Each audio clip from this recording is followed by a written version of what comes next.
ஒரு பேங்க் கதவை உடைச்சு உள்ள போய் திருடி இருக்கான். ஆனா அவன் அதோட நிறுத்தல, கண்டிப்பா திருடுவான்.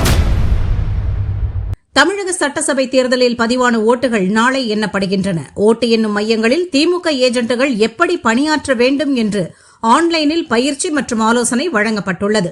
இதுபற்றி திமுகவினர் கூறும்போது, தேர்தல் கமிஷன் மீது ஏதோ ஒரு வகையில் திமுகவுக்கு சந்தேகம் எழுந்துள்ளதால் இந்த முறை கூடுதலாக கவனம் செலுத்த ஏஜென்ட்டுகளை அறிவுறுத்தியுள்ளனர். அதற்காகவே இந்த முறை வழக்கறிஞர்களையே ஏஜென்ட்டுகளாக நியமித்துள்ளனர் என தெரிவித்தனர்.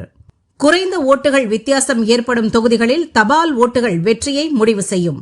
குறிப்பாக தாவேக்காவால் ஓட்டுகள் பிரிந்தால் குறைந்த எண்ணிக்கை வித்தியாசத்தில் அதிமுக வெற்றி பெறும் நிலை ஏற்படலாம்.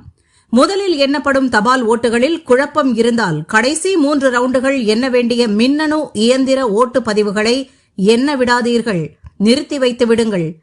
மையத்தை விட்டும் வெளியேறிவிட வேண்டாம். தேர்தல் கமிஷன் உரிய விளக்கம் அளித்த பின் அது குறித்து திமுக வக்கீல்கள் குழு பரிசீலித்து முடிவு எடுக்கும் என்பது உள்ளிட்ட பல ஆலோசனைகளை தலைமை வழங்கியிருப்பதாக திமுகவினர் தெரிவித்தனர்.